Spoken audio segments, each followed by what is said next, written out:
Je ne pense pas qu'énormément de personnes soient fans de la saga Tron, mais moi je voulais redécouvrir cet opus qui a marqué un petit peu mon adolescence.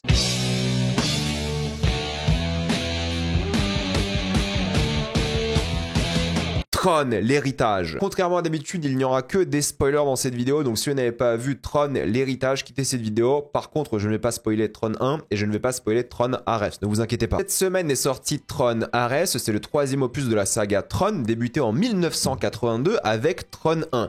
Et oui, Tron 1 a bizarrement vieilli. C'est littéralement l'un des premiers films de l'histoire à utiliser des effets spéciaux numériques, tellement que les Oscars l'ont recalé de la catégorie effets spéciaux, parce que c'était tellement nouveau qu'ils n'étaient même pas conscients de ce que ça allait devenir. Et oui, c'est bizarre de voir ce genre de film aujourd'hui, parce que ça m'a vieilli, c'est un peu étrange, mais d'un point de vue intellectuel, curiosité de cinéphile, c'est un film qui est intéressant. Oui, c'est vectoriel, oui, c'est des PC des années 80, enfin je veux dire, il est sorti en 82. Vous allez me dire, oui, mais Star Wars et tout, mais Star Wars, c'est des figurines sur un fond bleu. Là, c'est littéralement des effets numériques, c'est du CGI en soi, qu'ils ont fait dans tout le film, et c'est assez impressionnant, c'est assez marquant, c'est assez intéressant de dire comment ils ont fait ça avec la technologie de l'époque, et je vous le conseille pour le côté ingénieux de la chose, mais aussi parce qu'en vrai, il raconte une histoire sympathique, intéressante, qui a un lien direct avec Tron l'héritage d'ailleurs, et qui est vraiment cool. Je dis pas que c'est un grand film, je pense qu'il faut vraiment accepter l'âge du film, mais oui, je comprends pourquoi il est mal aimé, surtout aujourd'hui. Mais à l'époque, c'était une belle claque pour beaucoup de personnes. Aujourd'hui, c'est vrai que ça ressemble à rien du tout. Mais honnêtement, il est assez court et je pense qu'il vaut aussi le détour. Il est sympathique, mais juste vous attendez pas à voir un film qui est joli, mais plutôt des vecteurs. Et des vecteurs avec des idées de mise en scène. Et entre-temps est sorti Tron, l'héritage, qui est sorti 30 ans plus tard. Et c'est un film qui est assez intéressant parce que moi, je pense pas l'avoir revu depuis la sortie en salle. Honnêtement, je réfléchis, mais je pense pas. Là, je l'ai revu et je suis assez curieux de voir ce que pensent les gens du film aujourd'hui parce que honnêtement, moi, j'étais adolescent lorsqu'il était sorti, c'est quoi, 2010, 2011, lorsque je l'ai vu en salle. Et aujourd'hui, j'ai l'impression qu'il est de plus en plus apprécié. C'est-à-dire que les gens l'acceptent pour ce que c'est, se disent qu'en fait, c'était pas si mal à l'époque, que c'était joli, la musique et tout. Est-ce que ça suffit pour sauver le film, la musique par exemple? Est-ce que ça suffit pour en faire une belle œuvre? Est-ce que la nostalgie a beaucoup joué dans l'appréciation des gens par rapport à ce projet? Eh bien, on va parler de tout ça. L'idée de commencer avec le château de Disney en mode Tron, je la trouve assez rigolote et ça met bien dans l'ambiance, surtout qu'après on découvre la ville sous forme de grille. C'est une idée de mise en scène qui revient souvent car le monde informatique s'appelle The Grid, donc la grille, et ça marcherait pas vraiment en Europe, on est d'accord, parce qu'il faut ces villes vraiment quadrillées, sauf si vous allez à Barcelone ou d'autres villes similaires, mais j'apprécie le lien qu'ils font entre les vecteurs informatiques et en même temps les lignes du vrai monde d'une ville quadrillée comme aux États-Unis. Je trouve que c'est une belle idée, mine de rien, pour faire un rapprochement entre les deux univers. Et la narration de Jeff Bridges, qui est donc le personnage principal du premier film, est bien présente. Il nous réexplique un peu le contexte, il nous résume un peu le premier film, et on entend déjà la musique des Daft Punk. Alors, il faut parler juste un peu des Daft Punk, parce que dès le début, en fait, ils marquent l'œuvre avec leur musique, et je pense vraiment qu'ils sauvent le film en grande partie. C'est-à-dire que la bande originale est extraordinaire. C'est un vrai album des Daft Punk qui est génial, qui colle parfaitement à l'ambiance du film. Ça met un énorme poids, je trouve, sur l'œuvre et ça crée quelque chose d'unique. C'est la chose dont tout le monde parle à chaque fois. Quand ils parlent de Tron Legacy, c'est toujours « Ah bah les Daft Punk, ils ont fait une super BO, c'est génial, le film est peut-être pas terrible, mais les Daft Punk ont fait un super son. » Et oui, c'est vrai, c'est compréhensible. Je trouve que ça sauve énormément des scènes qui, grâce à la musique des Daft Punk, prennent une dimension absolument nouvelle. On en parlera au fur et à mesure de l'œuvre, parce que c'est quelque chose qui est à la fois bien pour le film, mais en tant qu'œuvre à part entière, c'est un album qui est composé aussi, t'as l'impression, de manière solo, comme si tu pouvais l'écouter comme ça. Il n'est pas que en lien, enfin c'est l'impression que t'as, évidemment ils l'ont fait pour le film, mais c'est intéressant de voir ça, mine de rien, et ça s'émancipe presque du projet de base, où tu peux écouter cet album des Daft Punk indépendamment. Et ça c'est plutôt cool et rare. Ils ont même un caméo évidemment dans le film, la scène du bar. Donc je vais parler de la musique évidemment lors de cette vidéo, mais à chaque fois c'est pour vous dire qu'elle est spectaculaire, qu'elle change complètement la scène, qu'elle donne une dimension nouvelle et que c'est vraiment bien. C'est ça la vérité, la musique est vraiment bien. Et à chaque fois que vous allez entendre quelqu'un comme moi parler de la musique, elle sera toujours extraordinaire. Mais en tout cas, c'est là qu'on découvre un Jeff Bridges rajeuni que la caméra ne nous montre pas pendant un long moment. Il explique le jeu Tron à son fils d'ailleurs, il rappelle le concept des programmes, des utilisateurs, et explique l'existence d'une copie de lui-même dans l'univers du jeu, ce qui est intéressant et utile évidemment pour la suite. Parce que oui, ce personnage-là a créé une dimension dans laquelle l'information est libre, et il veut être à l'origine d'une utopie. C'est ce qu'il explique. Et j'aime bien la manière dont c'est filmé parce que ça fait vraiment penser à ces films de l'époque. Vous savez, The Dark Knight, évidemment, ça a beaucoup inspiré ce projet. C'est souvent dans l'obscurité, il y a souvent une lampe ou une petite lumière de manière générale pour créer quelque chose de chaleureux. Et en même temps, c'est vraiment de cette époque-là, des années 2010, parce que ce sera des films qui sont sombres, avec encore une fois des moments de lumière qui vont réconforter, mais sur un ton hyper sérieux pour des sujets généralement un peu légers. Alors oui, il y aura des thématiques un peu lourdes dans ce film-là, mais globalement, ça reste un jeu vidéo. Vous voyez ce que je veux dire? Et Batman, c'est littéralement un truc de super-héros. Donc ça a changé beaucoup de l'époque, où avant, on faisait ça de manière plus comique, de manière plus éclairée, plus légère. Là, c'est vraiment à la mode de l'époque, de faire ça sombre, sérieux, et ça fait beaucoup penser à Batman, hein, soyons honnêtes, vous allez voir au fur et à mesure de la critique. Et ils montrent pas son visage, car la scène juste après est catastrophique, donc ils mettent un temps avant de le montrer, et c'est vrai que c'est horrible, et on dirait un jeu vidéo. Alors là, sans mouvement, c'est horrible, en mouvement, c'est pire. Regardez encore des scènes de Tron Legacy, vraiment, c'est catastrophique. Ça va pas du tout, ça gâche l'immersion de l'œuvre. À l'époque, moi je me rappelle très bien, ça m'avait pas choqué. À l'époque, c'était le début du rajeunissement numérique. On avait quasiment aucun rajeunissement. Il y en avait quelques-uns avec X-Men 3, un petit peu, X-Men Origins sur Xavier, Patrick Stewart. Il y avait les Infiltrés, vite fait, et Benjamin Button. Mais là, c'était le premier où il y avait autant un personnage rajeuni tout le film. Donc, à l'époque, ça me semblait pas choquant. Je me rappelle, ça me semblait ok, de mémoire. Hein. Je crois que j'avais fait une critique, je sais même plus. Mais ça me choquait pas. Et là, c'est vrai que vous allez me dire que oui, bah c'est Tron, c'est un jeu vidéo, c'est normal. Arrêtons. arrêtons. Je veux dire, s'il pouvait faire un meilleur rajeunissement, il l'aurait fait. Là, c'est pas un jeu vidéo. Je suis d'accord. Hein. C'est pas du tout ça à ce moment-là. Et oui, je trouve que c'est une scène qui est utile, car c'est la dernière fois qu'on voit cet enfant interagir avec son père. Mais en même temps, bah, quand tu vois ce Jeff Bridges avec ce CGI dégueulasse, c'est un peu difficile, j'avoue. Parce que, encore, Tron 1, on sait que c'est vieux. Mais là, il y a juste, vous savez, la vallée de l'étrange, l'Uncanny Valley. Et c'est plus déroutant qu'un truc juste moche. Parce que là, en fait, c'est photoréaliste.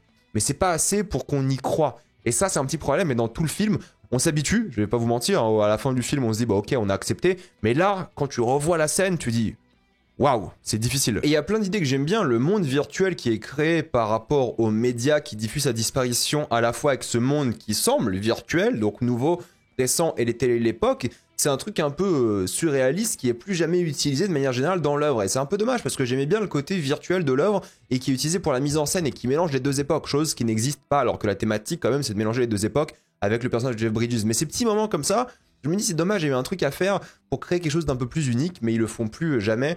Et c'est dommage, ils auraient dû tenter plus régulièrement, mélanger jeux vidéo, vrai monde. Bon, ça n'a pas été fait ici, c'est pas si grave, hein, mais c'est dommage parce que j'aime bien ce genre de petites scènes. Et la disparition est visuellement intéressante parce que c'est très jaune au début, très chaleureux. Voilà, on sent des couleurs qui font plaisir et tout. On voit les grands-parents. Ici, tu te sens dans un cocon.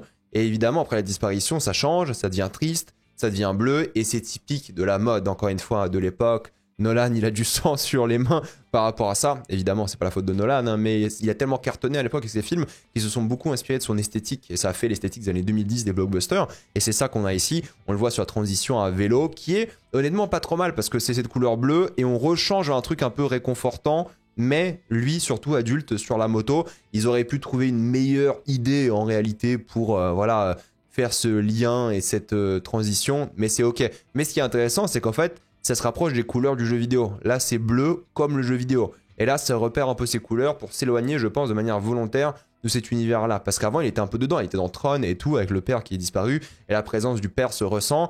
Et ensuite, on repasse vers quelque chose d'un peu plus neutre, vers une transition, mais qui n'est quand même pas une couleur chaleureuse. C'est une couleur assez froide. Et on le voit en plein contrôle hein, de cette situation. C'est ça qui est intéressant. Il est à la fois cool, mais en même temps, tu vois qu'il peut prendre la fuite par rapport à la police sans problème. La caméra, elle est super stable avec des angles assez immersifs qui sont pas souvent utilisés dans le monde virtuel, ce qui est dommage. D'ailleurs, on sent cette sensation de vitesse à certains moments.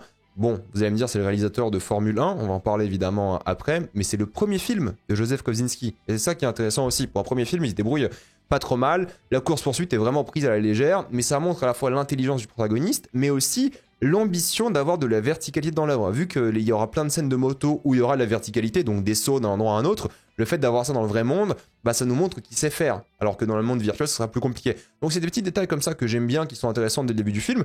Et honnêtement, le film, quand vous le regardez en 4K sur votre télé, ça envoie, hein, surtout en Dolby Vision. Je vous jure, là c'est pas du 4K, hein, j'ai pris des screens 1080p, mais en 4K Dolby Vision, waouh. Honnêtement, j'ai vu la qualité du film, je me suis dit, c'est impressionnant. Pour un film de cette époque-là, où vous savez, c'est surtout du numérique et c'est pas terrible en général sur un Blu-ray 4K, Là, la qualité qu'on a, elle est vraiment folle. Et j'étais étonné, j'ai trouvé ça hyper impressionnant. À chaque fois, je me disais, putain, les détails et tout, ils ont fait un travail de fou sur le rendu, en tout cas 4K. Et je suis content de ça, en tout cas. Ça veut pas dire que le film est toujours joli, mais en termes de 4K, c'était une belle réussite. Et on a donc cette entreprise, l'entreprise du père, qui s'appelle Encom, qui a évidemment beaucoup évolué depuis la disparition du père. Et ils sont montrés comme des nouveaux méchants depuis la disparition de cet homme.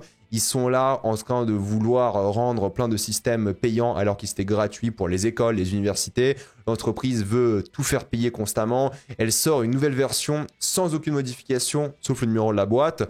Bon, on comprend un peu la critique des grosses entreprises de technologie ou de jeux vidéo qui se moquent des consommateurs pour l'argent. Ça fait penser à plein de choses, mais même là, on a des forces positives. On a des anciens amis et la figure paternelle de Sam dans cette œuvre. Cet ami qu'il a là, qui est en train de contre-attaquer un petit peu comme il peut. Il essaye. Donc oui, pour moi, là, c'est votre Microsoft, votre Electronic Arts, toutes ces choses-là. Il joue bien dessus. Et en même temps, il y a un petit gars qui manigance juste là, qui manipule le personnage qui est censé être le chef de la boîte. C'est Cillian Murphy. Cillian Murphy, il a un caméo dans ce film. Il a qu'une seule scène dans ce film. C'est tout. C'est la seule scène avec Cillian Murphy dans le projet. Et j'avais complètement oublié qu'il était dedans. Mais il était dedans parce qu'à la base, il devait avoir une suite, Tron Ascension, et il devait revenir jouer. Parce qu'on voit que c'est lui qui manigance un petit peu tout ça, parce qu'il est chef de la sécurité, et tu sais qu'il prévoyait un truc avec lui par la suite. Le film ne s'est jamais fait, hein, Tron Ascension, mais la théorie, c'est que Cillian Murphy devait en effet revenir jouer un rôle bien plus important. Donc ça n'a jamais été fait. Mais bref, on voit, c'est un peu le cliché de l'entreprise, mais j'aime bien l'esthétique, j'aime bien les personnages, certes déjà vus, mais c'est efficace. Pendant ce temps, t'as évidemment du Daft Punk, sur une musique absolument géniale, et ça te matraque avec cette musique, mais bon, vu qu'elle est tellement bien, tu kiffes, et le fils essaie de voler le logiciel en question pour le partager en monde entier, le rendre gratuit en mode Robin des Bois. Alors qu'en théorie, c'est son entreprise. C'est lui qui possède le plus de l'entreprise. Il devrait bosser pour elle en réalité, mais c'est pas ce qu'il veut. Et j'aime beaucoup l'esthétique néon cyberpunk, et je pense vraiment que sur 4K Dolby Vision OLED, cette scène-là était largement meilleure. On voit que le rouge et c'est vraiment génial. Donc honnêtement, si vous avez l'occasion de voir le film juste pour la qualité visuelle, bon, c'est pas Laurence d'Arabie ou un truc comme ça, mais en tant que SF, juste pour voir la qualité de l'OLED, j'ai trouvé ça assez impressionnant et j'ai bien aimé. Et on voit le côté de Dark Knight absolument tout le film, car c'est un jeune homme, Sam, qui est partie prenante de l'entreprise, l'héritier, qui va faire un saut en parachute. Donc voilà, il a joué un peu Batman évidemment, c'est un saut en parachute assez maladroit. En termes de mise en scène, je trouve qu'il est ok, mais on ressent pas assez la vitesse, le danger. C'est présenté plus comme un gag, et c'est le but de la scène. Mais c'est un peu dommage parce qu'il commence après une scène d'action sur un taxi et tout, et encore une fois on a les grilles de la ville qui sont pas mal, mais ça manque un peu de choses excitantes dans ce genre de petites séquences-là, parce que c'est censé être la première grosse scène d'action du projet, et c'est assez lambda malheureusement, et le début est assez rushé. Il se fait arrêter par la police, on voit qu'il a l'habitude, il repart sans conséquence. Et il y a un côté aussi très années 2000, vous savez, ce jeune bel homme musclé, solitaire, un peu anti-système, qui refuse la responsabilité de l'entreprise et qui a l'aide de cette figure paternelle. Bon, voilà, ça fonctionne, c'est ok, c'est pas ça qui me dérange. Je trouve que pour un début de film, c'est pas mal. Oui, ça pue les années 2000-2010, mais honnêtement, ça passe encore aujourd'hui, ça me dérange pas. Et ce qui est intéressant, c'est qu'il lui explique, cette figure paternelle, le rêve de son père. Soigner des gens, les éduquer et créer une véritable utopie. Et il y a cette envolée lyrique, musicale, très nolanienne, encore une fois, avec le personnage dans l'ombre, ses couleurs un peu chaleureuses derrière. Franchement, tu regardes ce film, tu vois, qui pompe Nolan comme pas possible. C'est le mélange d'Inception et de Dark Knight. C'est assez embarrassant à voir à certains moments, mais voilà, ça fait le taf. La salle d'arcade du personnage principal, du coup, du père, est vraiment intéressante parce que c'est un, du coup, throwback aux années 80 avec la musique. Elle est vraiment glorifiée comme une époque spéciale et c'est une référence évidemment au premier film. Il y a une connexion qui est faite avec le père via la machine. Il se reconnaît un peu dans le lieu, il se reconnaît dans évidemment tout ce qu'il a vu ici. C'est aussi lui un hacker. Donc il y a cette relation père-fils qui est lui qui suit dans ses pas, qui est pas mal. D'ailleurs, cette scène elle marche mieux quand tu as vu le premier film parce que ça répète beaucoup des choses que tu as vu le premier film, un peu moins bien pour le coup parce que là tu sais qu'il y a un laser dans cette pièce qui va faire qu'il peut rentrer dans le jeu. Alors oui, si t'as vu les bandes annonces à l'époque, tu le sais aussi, mais là, si t'as vu le premier film, comme j'ai fait moi, et enchaîné sur le deuxième, t'as ce petit truc où tu dis attention, il y a le laser, et c'est pas trop mal. Mais c'est beaucoup moins bien. Je veux dire, la scène du laser, c'est juste ça. C'est juste un plan comme ça, et c'est pas bien. Honnêtement, la scène de l'époque de Tron 1 était beaucoup plus stylisée, beaucoup plus jolie, beaucoup plus impressionnante. C'était bien. Là, regardez, on dirait vraiment une transition pourrie, un montage pas ouf, pas impressionnant, et ça enlève un poids à l'entrée de ce monde. Quand tu voyais ça dans le premier film, c'était long, il y avait un truc qui se passait, et tu pensais vraiment que ça allait être un monde de fou. Alors le monde, tu le voyais au début du film, mais vraiment, il y avait un truc, il y avait un poids dramatique. Là, c'est une sorte de montage un peu bizarre, ok, d'accord, et ça, tu ressens rien, et c'est un peu dommage, et la transition d'un monde à l'autre est est nul, quoi. Il n'y a pas ce poids où tu dis, putain, on rentre enfin dans le monde, dans ce trône. Non. En plus, ça ressemble beaucoup à Matrix, maintenant que c'est plus en vecteur. Il y a un côté un peu à ça. Et même si la musique aide énormément et ça change encore une fois la scène, je trouve que c'est dommage. Ils auraient dû prendre leur temps, nous en mettre plein les yeux, parce qu'en fait, Tron 1, c'était en 82. Là, c'est en 2010. Il y a un moment, impressionnez-nous. Je veux dire, la technologie a tellement changé, tu peux faire des villes virtuelles comme ça. Donc faites-le, prends ton temps. Non, en fait, ça va super vite, c'est hyper rushé, et c'est un peu dommage. On dirait vraiment un film qui dure déjà 2 heures et quelques, qui a été découpé pour durer encore moins longtemps. T'as l'impression qu'il y a plein de scènes de world building et tout qui ont été supprimées pour faire un film bien plus court, alors que t'as l'impression que c'est un film qui voulait durer 2h40. Mais malheureusement, c'est pas exactement le cas, et c'est un peu dommage. Par contre, l'idée de passer du cinémascope 2.39 au format, on va dire, IMAX 1.78, vous voyez, ça a bien changé, hein, on a changé de format, ça c'est une bonne idée. Ça c'est super, c'était en IMAX 3D à l'époque, d'ailleurs Tron Ares était aussi disponible en 3D, mais c'était la mode de la 3D. Donc évidemment, après Avatar 1, ils ont fait plein d'œuvres en 3D, et cette œuvre-là était en 3D aussi, et il y a ce scope qui change, même sur votre télé évidemment, et c'est beaucoup plus impressionnant, et ça donne une vraie grandeur à la ville. Maintenant, les choix qu'ils ont fait sur quand utiliser le scope, je suis pas toujours très fan, mais là, regardez, ça donne une sensation de gigantisme qui est très appréciable, je trouve, dans l'œuvre, et sur la télé, ça impressionne aussi. Et encore une fois, en termes de 4K OLED, c'était vraiment bien. J'étais étonné par la qualité visuelle du film, et les effets spéciaux ont pas du tout vieilli. Et ça, c'est vraiment bien, pour le coup. T'essaies de comprendre un peu l'univers, par contre, tu sais qu'il y a un côté un peu autoritaire à la chose, mais moi, le problème que j'ai avec le monde en soi, c'est que oui, c'est full CGI, et c'est ok, hein, mais la ville, avec ses routes, ses gratte-ciel et tout, ressemble beaucoup à une ville américaine, donc c'était pas vraiment dépaysé, ce qui est un petit peu dommage. Et en plus de ça, elle semble assez vide. Et ça, c'est un problème qui va avoir lieu tout le film. La ville est super vide. Tu te dis, bon, vu que c'est un monde autoritaire, il n'y a pas beaucoup de PNJ, mais du coup, t'as pas envie de vivre dans ce monde-là ou même de le comprendre parce qu'il est vraiment démuni de vie. Et ça, pour moi, c'est un vrai problème. Mais après, c'est vrai qu'il te vend l'idée qu'il existe des jeux. Il y a une sorte d'anticipation par rapport à ça, car le personnage principal va participer et tu vois que les autres prisonniers ont peur de parler. Tu sens le régime autoritaire, tu sens le danger, et c'est pas trop mal. Ça crée une petite hype par rapport à ce qui va se passer, une anticipation. Par contre, cette scène avec les femmes, rappelez-vous, elles vont le déshabiller et le rhabiller. T'as l'impression que ce sont des femmes esclaves qui sont là pour son plaisir à lui, et en même temps, c'est des servantes, et en même temps, elles remarquent la différence que lui, c'est pas un programme, mais ce qu'ils appellent un user, un utilisateur, et tu dis, ok, c'est une société patriarcale avec des gens en dessous, dont les femmes, mais ça revient jamais dans l'œuvre. C'est juste 4 femmes, comme ça, pour l'esthétique, qui l'habillent, le déshabillent. Ok, d'accord. Est-ce qu'ils ont fait une blague sur le fait que c'est 4 femmes qui l'habillent, déshabillent? Non, même pas. Il est juste un peu gêné. Il se sent un peu bizarre et tout. Donc c'est particulier comme chose, surtout que c'est jamais vraiment utilisé dans l'œuvre. Ok, c'est 4 femmes. C'est un peu des esclaves, mais pas trop. Et elles ont une sorte de libre arbitre. Alors oui, il y en a une qui revient par la suite dans l'œuvre. Mais c'est des personnages assez ratés, je trouve, et qui participent pas vraiment à l'univers. Après, j'aime bien le côté mécanique, elles marchent vraiment comme des robots, mais elles ont une conscience. Et ça, c'est quelque chose que tu comprends par rapport à l'œuvre, qui est pas mal. La scène permet surtout de t'expliquer que le disque qu'il a dans le dos, c'est une arme de une, mais c'est aussi un disque dur qui contient tous les souvenirs de la personne, et ce sera un MacGuffin de l'œuvre, par rapport au personnage de Jeff Bridges, évidemment.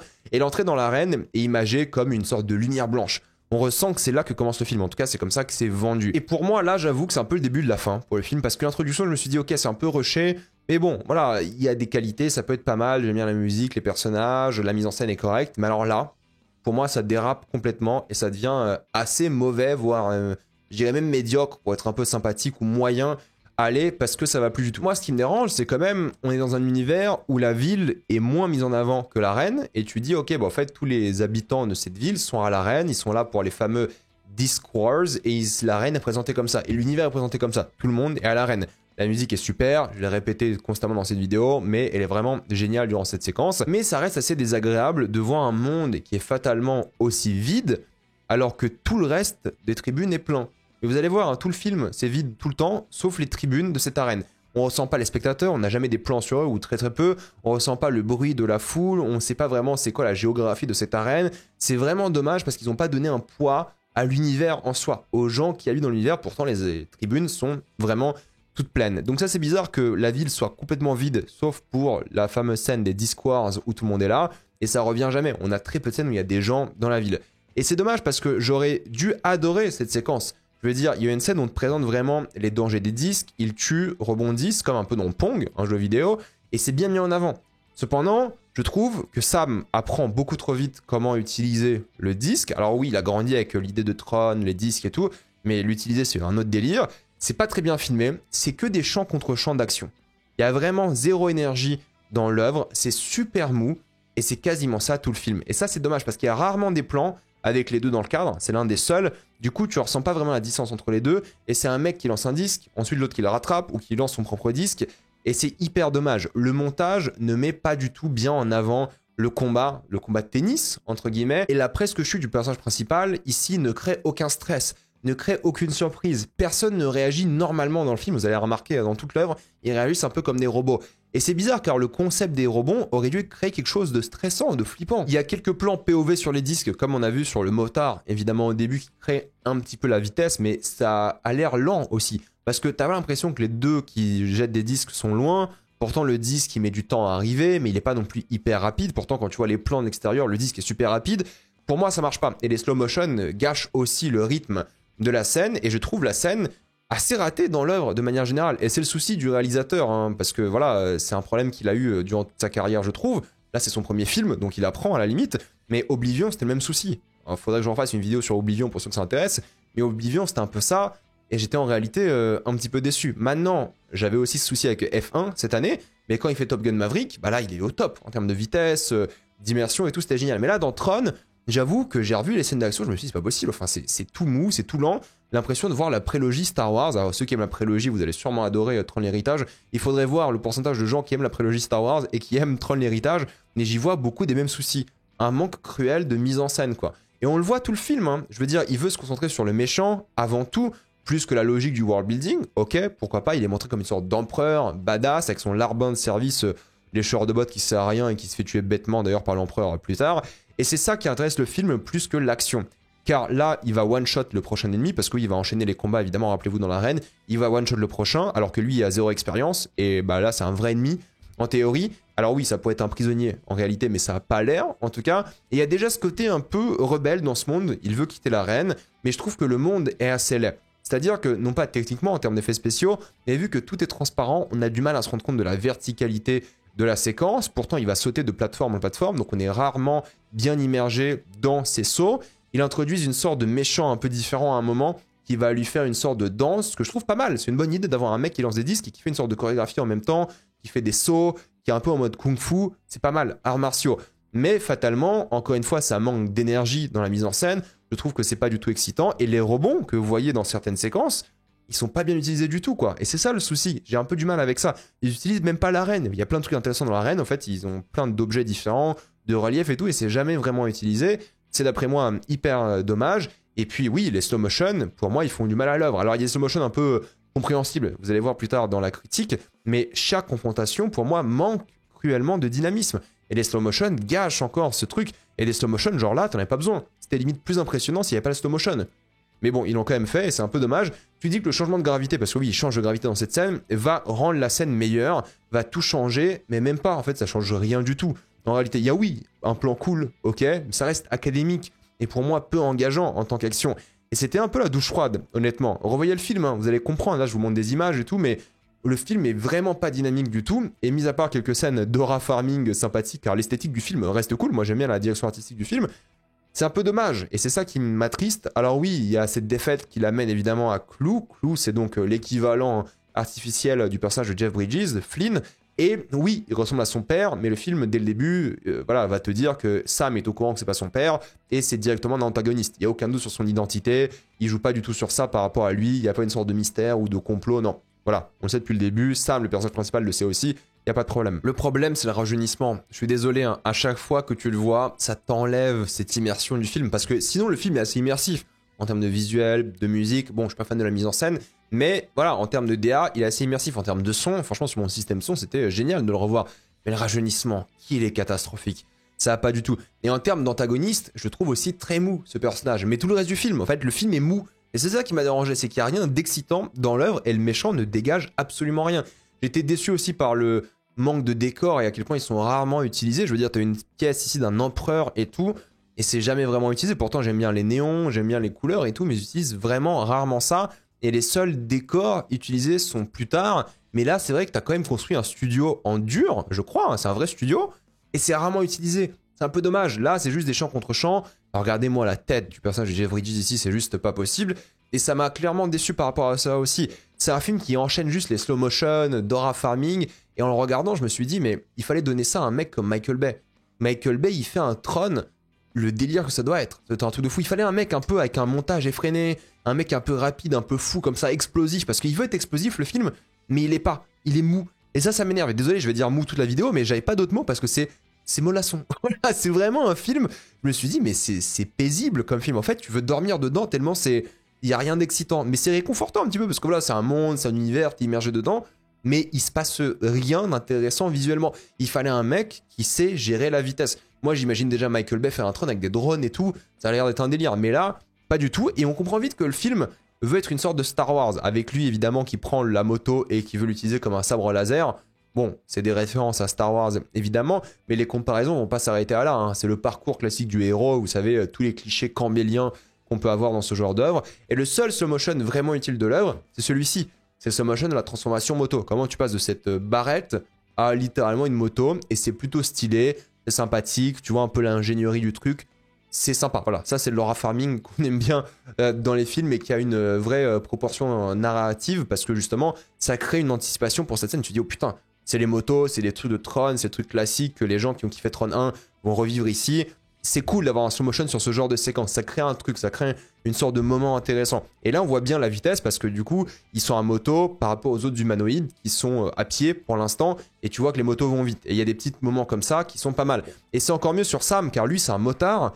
Donc le fait que ce soit en slow motion, tu comprends qu'il est encore plus dans son élément et t'es encore plus hâte. On a compris que c'était vraiment son truc et que là, il va pas avoir de mal. Alors c'est pas comme s'il avait eu du mal tout à l'heure, il a défoncé tous les gens avec les disques. Bon, détail. Mais ça permet de faire retentir le thème principal du film où il y a la relation père-fils qui est représentée via évidemment leurs actions, hacking, moto et ce qui va se passer par la suite. Et ça crée une scène qui est pas mal. Moi j'aime bien cette scène car elle va jouer sur la verticalité. Ils peuvent se tuer d'en haut, donc la menace peut venir du ciel. Et le laser est vraiment montré comme dangereux et on ressent un peu cette sensation de vitesse. J'aime beaucoup d'ailleurs comment ils vont utiliser la transparence, vous voyez. On voit la verticalité parce qu'il y a des plateformes transparentes. Et là la transparence est vraiment bien et c'est intéressant la manière dont ils l'ont fait. Ça j'aime bien parce que ça permet de montrer la différence entre les étages tout en créant un danger parce que tu vois le danger mais tu sais pas vraiment comment il peut être attaqué.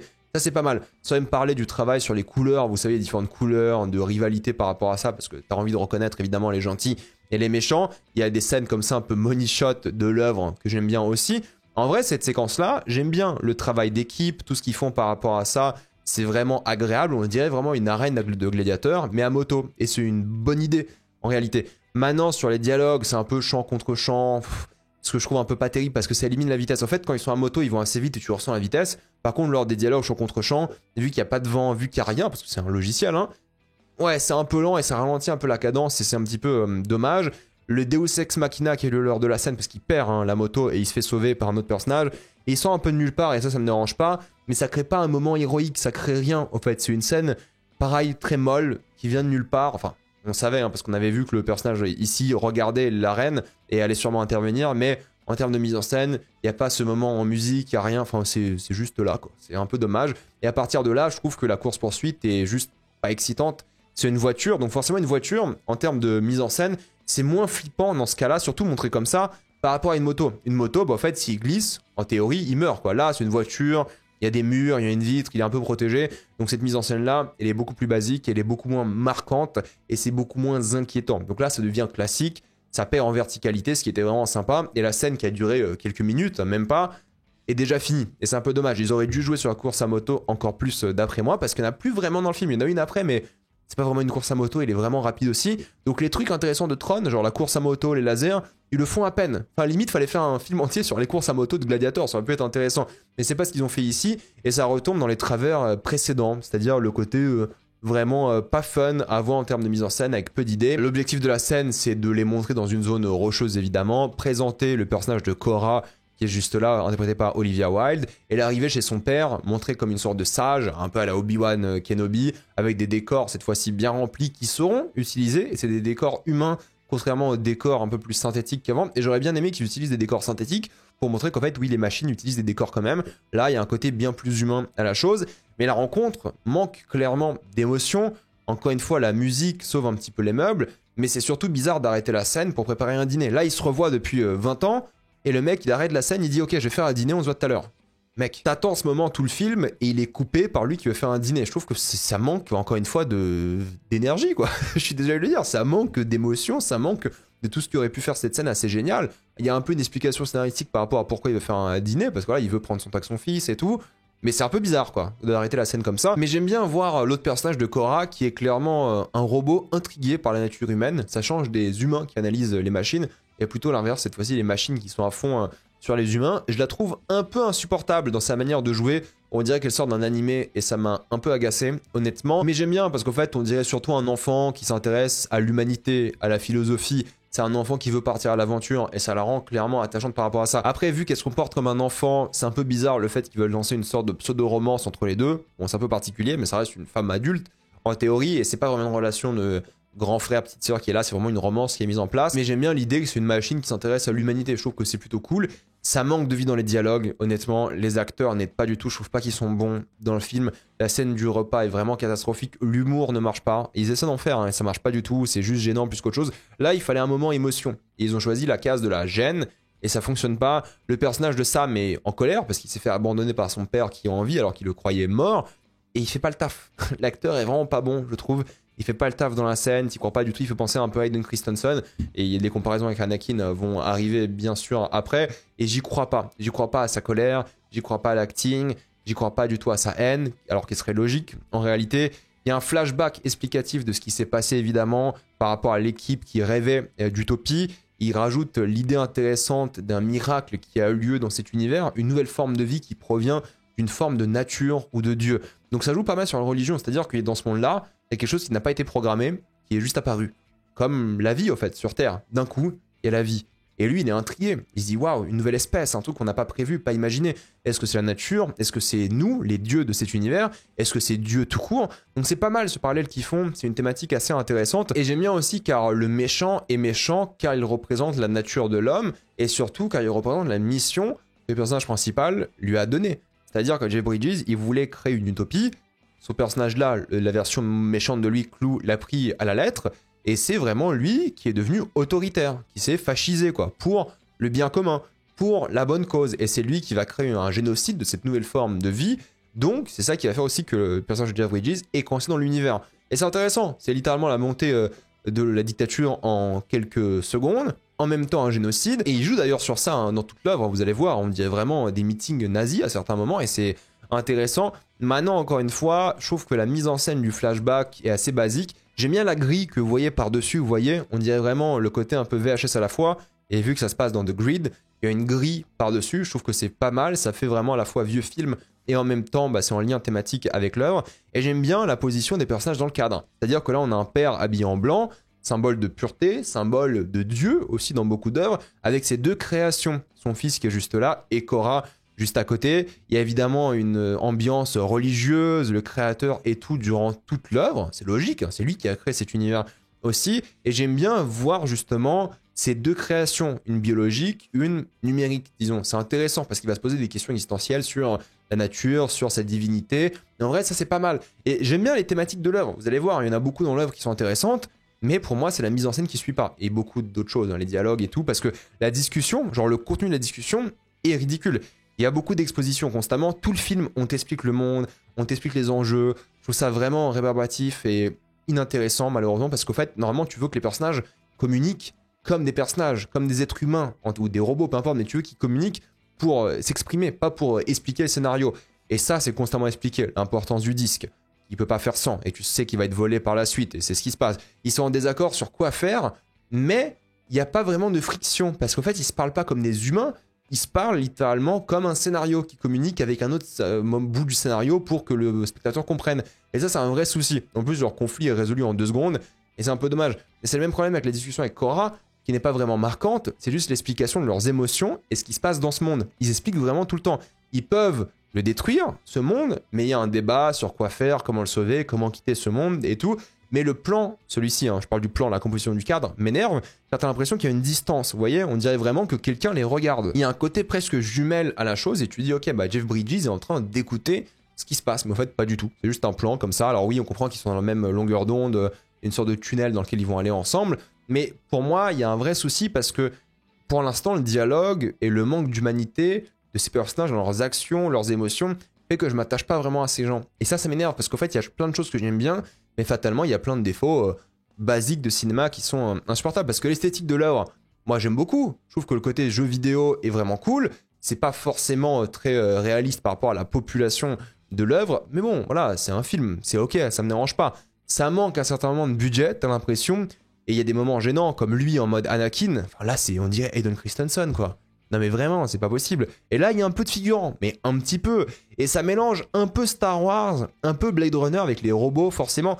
Ça, c'est un personnage vraiment nul. Hein. C'est pour ça qu'on a vu au début, mais qui revient un petit peu en mode vraiment aide scénaristique, plus que vrai personnage avec des motivations, des rêves, entre guillemets. C'est pas un personnage. Alors oui, c'est un robot, vous allez me dire, c'est un programme, mais justement, le film est en train de brouiller la limite entre le programme, la conscience et tout.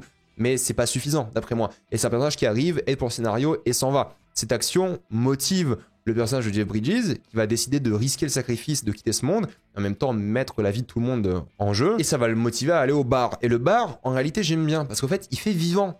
C'est ça qui est cool. Il y a des figurants, il y a plein de gens, ça fait très Star Wars aussi, encore une fois, mais même dans ce monde autoritaire, il y a des gens qui vivent. Ils vont dans un bar, en fait. Tu sens que c'est l'endroit de révolutionnaire et tout, de rebelle, c'est plutôt pas mal. D'ailleurs, tout le monde le regarde comme un inconnu ou un alien, comme c'était dans Star Wars. Voilà, encore une fois, Star Wars est tellement pompé ici. Il y a un truc, parce qu'il y a un peu de vie, et c'est ça qui est bien, parce que le reste de l'œuvre, il n'y a pas de vie, il n'y a rien. Et là, il y a des personnages qui agissent un peu comme des êtres humains, et ça les rend un peu plus attachants. Et ça parle de révolution, comme dans Blade Runner par exemple, et Castor, slash Zeus, il en fait des caisses.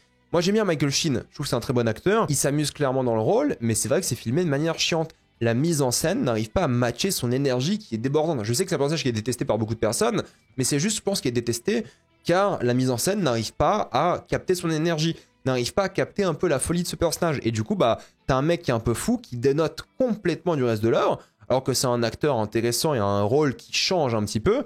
Mais le vrai souci que je me suis dit là, c'est qu'on a 1 heure de film et je suis pas encore investi dans les enjeux. Je suis pas investi dans les personnages et je vois un personnage qui apparaît, qui a un peu de personnalité et d'humanité, et là je l'aime bien parce que ça change. C'est pas parce que c'est un bon personnage forcément, c'est un personnage un peu classique, cliché, mais ça change et ça fait un peu plaisir. Il y a des trucs à partir de là qui sont pas mal aussi. Il y a une scène avec Clou, donc Clou c'est la version voilà, digitale du méchant quoi. Et il y a un truc intéressant, c'est-à-dire qu'il va aller dans la maison de son double et il va voir littéralement comment il vit. Il va voir ses vêtements humains, il va voir ses meubles humains, et il va voir donc ce qu'il aurait pu être, ce qu'il aurait pu vivre. Il a même son reflet dans une pomme. Est-ce que c'est une référence à Apple? Bon, je ne sais pas, hein, à vous de décider, mais je pense vraiment que là, il questionne un peu son humanité. Il se pose des questions, c'est un peu le yin et le yang de cet être humain névrosé qui a été coupé en deux, et on le voit bien, je veux dire, c'est pas du tout subtil. Il se voit lui-même dans un reflet, dans une sorte de vision, et il communique, et tu vois qu'il doute un petit peu. Mais il joue jamais sur ses névroses, mais il joue jamais sur le fait que ces machines ont une conscience, une humanité. Je veux dire, en théorie, peut-être là, la mission du méchant, son objectif aurait dû être de vivre avec son fils, peut-être. Il aurait dû essayer de voler la vie que le vrai humain n'a pas eu. Il aurait dû avoir un genre de changement et tout, ce qui n'existe pas. Et c'est dommage, parce qu'en fait, il nie son humanité ici, mais on savait pas qu'il existait. Ils auraient dû jouer sur ça un peu plus. Et je veux dire, la même chose pour la scène d'action. La scène d'action, elle est complètement différente du reste du film, sauf la musique, qui est encore bien. Le montage est bien plus dynamique, il y a des mouvements de caméra autour de cette scène dans un cercle, et ça crée vraiment une zone géographique dans laquelle tu te reconnais, dans laquelle ils peuvent se battre, avoir des chorégraphies, et c'est pas mal. Il y a une sorte de mini-histoire dans le combat avec Korra et Sam qui se battent ensemble. Il y a un petit truc, quoi. Il y a un truc cool. Ça danse aussi, t'as l'impression, parce que c'est une chorégraphie, donc il y a un mélange de danse, bar, DJ, qui est pas mal. Ça reste un peu maladroit dans certains slow motion, certains moments un peu gênants, Michael Sheen qui en fait des caisses avec son laser et tout. Moi, je trouve que ça fonctionne par rapport au personnage. Mais oui, je comprends que c'est un peu too much et ça fait un peu bizarre par rapport au reste du film. Mais peut-être le film aurait dû être un peu plus fou en réalité. Mais non, en fait, il est trop timide. Et quand t'as des scènes comme ça qui étaient un peu mieux, malheureusement, c'est une scène sur je sais pas combien dans le film. Et Jeff Bridges qui arrive en mode Obi-Wan, littéralement, qui perd son disque, qui utilise la force. C'est une scène sympathique, mais sans plus, quoi. Le vrai souci, c'est que c'est juste après, ça devient vraiment mauvais. C'est-à-dire qu'on passe d'une esthétique comme ça à une esthétique bien moins intéressante, mais surtout que là, Korra, elle s'est fait démembrer, mais t'es pas du tout attaché à Korra. Tu t'en fiches, en réalité. T'avais une scène ou deux avant avec elle, tu ressens rien, tu sais pas qui c'est. Alors oui, j'aime bien le côté architecte slash dieu qui vient la réparer, mais il n'y a pas cette urgence dans la mise en scène, c'est très banal et personne n'est pressé. C'est ok, c'est la coupe perdu un bras, ça n'a pas l'air urgent et c'est un peu dommage, ça manque de compte à rebours dans le film en fait. Alors qu'il y a un compte à rebours, il y a le portail qui va bientôt fermer, mais il n'y a jamais d'indication de temps par rapport à ça et c'est dommage. Et puis encore une fois, le monde il fait tellement vide, vous allez me dire là c'est dans les nuages, les montagnes et tout, mais tout le film fait vide sauf la scène du bar et jamais on ressent le côté épique. Il y a toujours genre 7 figurants S'il te plaît, c'est une armée autoritaire ou pas? Non, il y a toujours 7 figurants. Mais attention, au moins ça donne la meilleure scène du film parce que c'est la scène avec un peu d'humanité. Les deux personnages principaux se parlent, ils parlent du Moyen-Orient, ils parlent de l'arrivée de la Wi-Fi, ils parlent des inégalités dans le monde, ils parlent de plein de trucs comme ça. Et il y a un lien qui est fait entre le monde virtuel, le monde là de la vraie vie, et en même temps, bah, c'est un lien de père-fils. Et pour une fois, ils parlent de vrais trucs. Il lui demande littéralement si ses parents sont encore en vie, alors qu'ils sont morts il y a très longtemps, ils étaient déjà un peu âgés, il y a 30 ans qu'ils se sont passés, ou un peu moins. Donc il parle de choses comme des vrais êtres humains en fait. Parce que ça, on le sait tout ça, on connaît la Wi-Fi, on sait que les parents sont morts, mais toi ce qui t'intéresse en tant que spectateur, c'est la réaction de cet homme. Bien sûr qu'il savait que ses parents étaient morts, mais qu'il pose la question et qu'il ait la confirmation, il y a un petit truc. Et ça c'est dommage, parce que s'ils avaient tous cette humanité-là, s'ils se parlaient tous constamment comme ça dans le film aurait été meilleur quoi. Mais c'est le problème de la prélogie, c'est pas des humains qui se parlent et la mise en scène est gaze. Et ça c'est vraiment problématique et ça m'énerve parce que quand t'as des scènes comme ça, avec l'esthétique et tout que moi j'aime bien, je trouve qu'elle est cool, et en même temps ces moments où tu sens qu'il y a un truc père-fils, bah c'est vachement bien. Sauf que bah c'est quasiment aucune scène quoi. En plus ils dressent des parallèles dans cette scène par rapport aux machines, aux humains, émotionnellement parlant. Il y a des trucs et c'est vide le reste du film, c'est ça qui m'énerve. Dommage car ça reparle un petit peu du génocide ici, mais malheureusement, il parle de Cora qui a survécu, mais il parle pas du tout du génocide en soi, il parle pas du tout des camps, alors qu'il était dans des camps, des refuges. Cora utilise le terme rescue, parce qu'en fait, il a un chien, c'est le personnage principal, il a un chien, donc rescue, c'est rescue dog, donc il a un truc où en fait, elle devient un peu son chien, et en même temps, c'est sa romance, et en même temps, c'est un enfant. C'est un peu particulier, je trouve, mais il y a quelque chose au moins, mais ils vont pas au bout du délire, et c'est un peu dommage. Il y a une sorte d'amourette qui se crée. En même temps, bah, elle se parle comme si elle était un chien, et littéralement, elle se comporte comme un enfant. Donc c'est un peu particulier comme amourette. Après, ils vont jamais au bout du délire, mais tu sens qu'il y a un petit truc, mais gênant, mais tu sais pas trop quoi. Et c'est un peu bizarre. Donc je sais pas trop quoi penser de ce qui se passe ici, mais ils se parlent pas comme des humains. C'est ça qui est bizarre encore une fois. Alors oui, elle c'est un robot, mais même lui, il réagit pas comme un humain. Et ça m'a choqué, parce que je me dis, putain, en fait, c'est lui le robot dans le film. C'est cet acteur-là, pas forcément l'acteur, mais le scénario et tout, c'est lui. Et ça m'énerve, parce que même dans cette scène-là, c'est de l'exposition. Ils se parlent pas comme un des gens, ils parlent du scénario. Et ça m'énerve.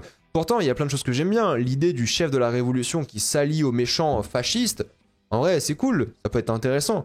Jamais expliqué, jamais réutilisé. Pourtant, il joue à fond l'imagerie nazie, quoi. Et à un moment, vous allez pas me dire que ça parle pas de fascisme ou de nazisme ou de je sais pas quoi. Il joue à fond avec le rouge et tout, il joue à fond la case de l'autoritaire Seconde Guerre mondiale. Sauf que voilà, c'est jamais utilisé. Cette armée-là, vous la voyez jamais en fait. Vous la voyez jamais. C'est jamais exploité. Le speech qu'il donne est atroce. Vraiment, il est pas bon du tout. Toute la scène d'action, parce qu'ils ont un braquage qu'ils sont en train d'effectuer, elle est pas belle. Premièrement. Deuxièmement, encore une fois, c'est des champs contre champs d'action. Et ce mec-là qui revient constamment, Tron, il est nul. Enfin, on ressent pas d'anticipation, de hype quand il est là, parce qu'il est pas du tout personnifié. C'est juste un bot, t'as l'impression. C'est juste qu'il a des couleurs différentes. Waouh, mais tu ressens rien en réalité. Et on dirait la Comic-Con, quoi. En termes de costumes et tout, durant cette séquence, il aurait pu avoir une sorte de tension, parce que c'est une scène d'infiltration secrète, mais il se passe jamais rien de fou dans le film. Et ça apparaît toujours tout comme ça. Il y a jamais de build-up. Il y a jamais des moments où tu dis, oh putain, c'est enfin cette scène et tout. Non. Ça enchaîne les scènes comme ça. Et en fait, t'as envie de t'endormir. Moi, je l'ai regardé un peu tard. Je me suis dit, en fait, il faudrait que je dorme. C'est réconfortant pour dormir. C'est reposant ce genre de film parce qu'il se passe rien de fou. Et le truc, c'est que je regardais ce film et je me suis dit, mais ils auraient dû faire un film Tron d'animation, quoi. L'animation, je pense que c'était le genre parfait pour avoir une énergie de folie dans ce genre de projet. Je sais qu'ils ont fait un truc d'animation de Tron, je crois que c'était une série, mais un film d'animation mortel. Ça aurait été génial. Mais là, en live action, désolé, on sent que le réalisateur, il est complètement limité par le fait que c'est un live action, par les effets spéciaux. Encore une fois, le visage de Bridges, c'est juste pas possible. C'est horrible, tu t'habitues vite fait, mais ça reste horrible à chaque fois que tu le vois. La blague sur Flynn, qui va littéralement hacker un programme, sauf que le programme, c'est une machine, et vu que le hack n'a pas marché, il va taper la machine comme un PC que tu tapes pour qu'il fonctionne, et ça fonctionne. C'est genre la seule blague qu'il fait dans le film, et d'un coup, ils font des blagues. Je veux dire, oui, le personnage était vraiment un peu comique dans le premier film, mais il n'y a pas du tout d'humour dans le film, et d'un coup, ils font de l'humour. Il reste 20 minutes de film, bonhomme, c'est fini. En plus, ça fait un peu humour de boomer. Alors oui, en théorie, c'est un peu un boomer ici, mais il y a un moment... s'il te plaît. C'est un film qui était hyper sérieux tout le long, premier degré, et d'un coup, il commence à faire des blagues. Ça marche pas du tout pour moi. En tout cas, hein, je le pense. C'est l'une des rares idées qu'ils ont un peu, c'est ce zoom. En gros, bah oui, ils déclenchent l'alarme, ils se sont fait cramer. Et il y a un zoom de haut en bas sur le personnage. Et c'est peut-être le seul outil de mise en scène. Mais bon, ça zoome sur le visage affreux de Bridges. Ça fait jeu vidéo, quoi. Mais vraiment, c'est hyper dommage. Encore, s'il y avait que le visage de vidéo dans le monde Tron. Genre vraiment que dans le monde, voilà, ici qu'on a. Ok, pas de problème. Parce que tu dis, ok, bah c'est un jeu vidéo. Tous les personnages vont avoir ce visage un peu jeu vidéo. Why not? Mais vu qu'il a le même visage en extérieur, ça gâche un peu le truc. S'il avait que ces scènes-là dans le monde, je lui dis ok, bah en fait, le double maléfique de ce personnage, en réalité, bah, c'est juste le logiciel qui est comme ça, et les effets spéciaux sont comme ça aussi à cause de ça. Même si c'est pas vrai, c'est au moins une excuse. Mais non, vu que c'est aussi en extérieur, ça gâche le truc, et c'est un peu dommage. Il y a ce duel avec ce mec, encore une fois, sans satisfaction, sans build-up, sans rien. La mort du lieutenant est nulle, vous savez, le lécheur de bottes. À chaque fois, il lèche les bottes pendant quelques scènes dans le film, j'en ai même pas parlé parce que c'est inutile. Et il meurt, ok, super. Les séquences dans les airs, alors là, je suis hyper déçu parce que ça aurait pu être tellement satisfaisant. Je veux dire, il y a tellement pas d'idée de mise en scène ici. Il y a quand même des vaisseaux qui volent, qui projettent des lasers qui auraient pu tuer de super loin. Mais non, toi, t'es super loin de l'action aussi, t'es vraiment pas dedans. Heureusement qu'il s'est amélioré dans Top Gun Maverick, évidemment, heureusement, mais alors là, comment c'était horrible. Et je me dis, si le mec avait fait Maverick, il faisait ce film-là, c'est le même mec, hein, mais à 15 ans d'écart, quoi, qu'il faisait le même film Tron avec son talent d'aujourd'hui, parce que Joseph Kosinski, c'est un très bon metteur en scène aujourd'hui, je trouve, putain, les scènes d'action auraient été mortelles, quoi. Mais là, fatalement, tu ressens rien. Et encore une fois, je me suis rendu compte que le film, il n'y avait pas d'humain, parce qu'il y a cette scène où le personnage principal va réagir à lui qui tire. Et il est heureux. Et c'est la première fois que je l'ai vu heureux, ou excité de faire un truc. Je me suis dit, putain, mais en fait c'est un humain. C'est un humain. Et j'ai détesté voir ça parce que ça m'a rappelé à quel point le film était complètement robotique, quoi. Dans tout. Et sinon, après, c'est que des champs contre champs, évidemment, entre les vaisseaux et tout. Et dommage, parce qu'en fait, là, t'avais 3 dimensions. Donc, tu pouvais faire des trucs de fou avec les lasers, la dimension, la verticalité et tout. Il y avait plein de trucs à faire. Et c'est jamais fait. Alors, oui, t'as Tron qui change de camp et qui se sacrifie pour attaquer le méchant Clou. Ok, on s'en fout, clairement. On comprend un peu qui il est, ce qui se passe, mais ils ont vraiment mal géré le personnage. Il y a une sorte de mélancolie à la fin, je trouve tout de même. Il y a une sorte de duel entre ces deux symboles.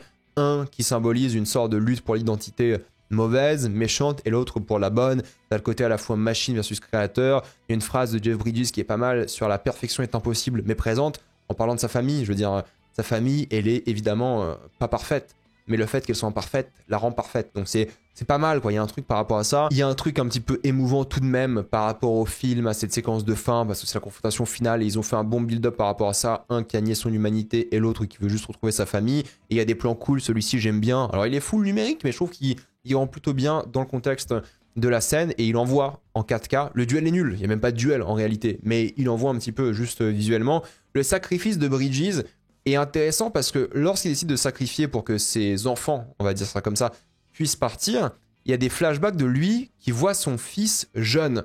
Et c'est ça qui est intéressant, c'est que juste après, lorsqu'il va voir ses flashbacks, c'est lui qui va apparaître.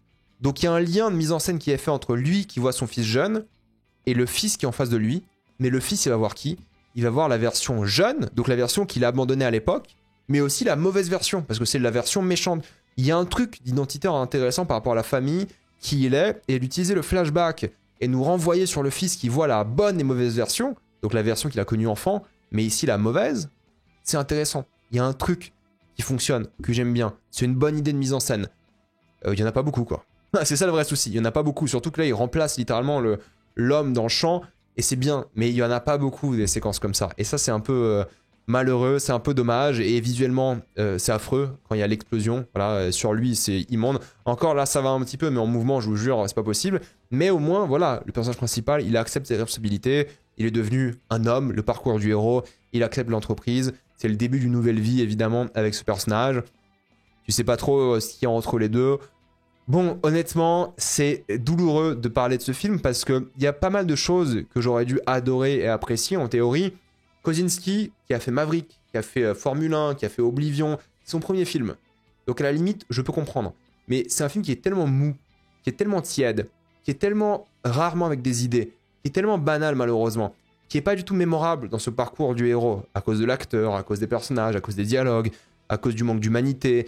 Les thématiques auraient pu être tellement plus intéressantes. Je veux dire, on parlait d'identité, d'autoritarisme, on parlait de cette relation père-fils, mais très très peu. Tout ça très très peu, en fait. Il tacle plein de choses un peu réelles, mais très peu. On parle de technologie, de religion, un peu aussi. L'original est meilleur. Alors oui, il a moins bien vieilli que celui-ci, mais il est meilleur. Celui-ci est inoffensif. Il est oubliable. Et c'est ça le souci, c'est que la musique est vraiment bien. Banger, ultime, c'est exceptionnel. Mais le reste du film, c'est le lot tiède, quoi. Je suis désolé. En fait, j'arrive pas à le détester. Parce qu'en fait, je le déteste pas. Il y a des choses que j'aime bien, mais c'est juste tellement vide. C'est tellement creux. Et je m'attendais à le détester, vraiment. Mais en fait, je ressors juste déçu de la médiocrité du truc, quoi. Je sais qu'il était pas bien à l'époque, mais il y a un moment, en le revoyant aujourd'hui, je me dis, ouais, il est vraiment pas bien, quoi. Je comprends les gens qui l'aiment bien parce qu'il y a quelques petits trucs sympas, la direction artistique, encore une fois la musique, et il y a des idées un petit peu, quoi, il y a des petits trucs plutôt réussis.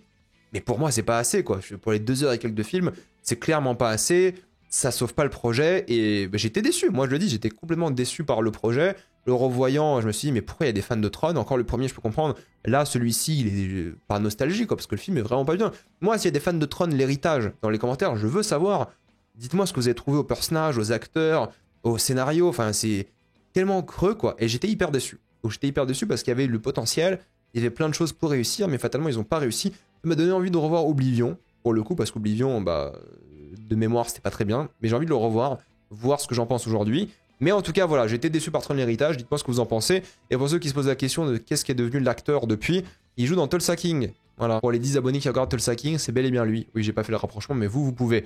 Voilà, dites-moi ce que vous pensez de ce film. L'avez-vous adoré ou détesté? Je vais essayer de refaire des critiques de vieux films comme ça. Dites-moi si la vidéo vous a plu. J'ai envie d'avoir votre avis. À vous abonner à la chaîne pour voir les prochaines vidéos. Mettez un j'aime, ça aide beaucoup la chaîne. Suivez-moi sur tous mes réseaux, que ce soit Spotify, TikTok, Instagram et Twitch. Et moi, je vous dis à la prochaine fois. Salut à tous.